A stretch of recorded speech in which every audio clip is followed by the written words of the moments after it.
2026 সালের মাধ্যমিকের ইতিহাসের সম্পূর্ণ অধ্যায়ভিত্তিক সাজেশন নিয়ে আজ আমরা আলোচনা করব 2026 সালের মাধ্যমিকের ইতিহাসের 4 মার্কের অধ্যায়ভিত্তিক সাজেশন নিয়ে। দেখে নাও কোন কোন প্রশ্নগুলো তোমরা পড়বে। প্রথম অধ্যায় থেকে তোমরা পড়বে আত্মজীবন হিসাবে জীবন স্মৃতি 70 বৎসর জীবনের ঝরাপাতা সম্পর্কে তোমার ধারণা লেখো। টিকা লেখো নতুন সামাজিক চর্চা, নারী ইতিহাস চর্চা, খেলার ইতিহাস চর্চা কীভাবে জনপ্রিয় হয়ে উঠেছে তা আলোচনা করো। আধুনিক ভারতের ইতিহাসের উপাদান হিসাবে সরকারি নথিপত্রের গুরুত্ব কী? আধুনিক ভারতের ইতিহাসের উপাদান হিসাবে বঙ্গদর্শন পত্রিকা সোমপ্রকাশ পত্রিকার গুরুত্ব কী? তৃতীয় অধ্যায় থেকে যে প্রশ্নগুলো পড়বে, হুতুম প্যাঁচার নকশা থেকে কলকাতা সামাজিক ইতিহাস লেখো।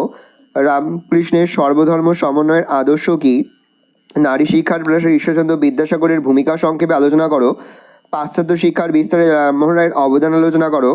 আধুনিক চিকিৎসাবিদ্যা চর্চায় কলকাতা মেডিকেল কলেজের ভূমিকা আলোচনা করো। টিকা লেখো প্রাচ্য পাশ্চাত্য দ্বন্দ্ব, নীলদর্পণ নাটক, কলকাতা বিশ্ববিদ্যালয়। পাশ্চাত্য শিক্ষা বিস্তারে ডেভিড হেয়ারের অবদান আলোচনা করো।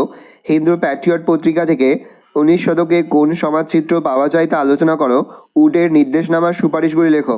তৃতীয় অধ্যায় থেকে যে প্রশ্নগুলো পড়বে, টিকা লেখো সাঁওতাল বিদ্রোহ, মুন্ডা বিদ্রোহ, কোল বিদ্রোহ, বারাসাত বিদ্রোহ। তিতুমির ওহাবি আন্দোলনের সংক্ষিপ্ত পরিচয় দাও।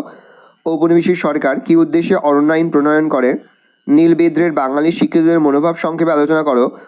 19 শতকে ভারতের কৃষক অসন্তোষ বা বিদ্রোহের কারণগুলি আলোচনা করো। চতুর্থ অধ্যায়, ভারত সভা কবে গঠিত হয়? এই সভা গঠনের উদ্দেশ্য ও কার্যাবলী আলোচনা করো। আনন্দমঠ উপন্যাসটি কীভাবে জাতীয়তাবাদী চেতনা বিস্তারে সহায়তা করেছিল?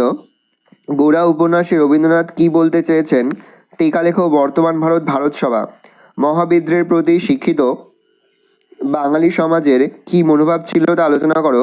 মহারানী ভিক্টোরিয়ার ঘোষণাপত্রের ঐতিহাসিক তাৎপর্য আলোচনা করো।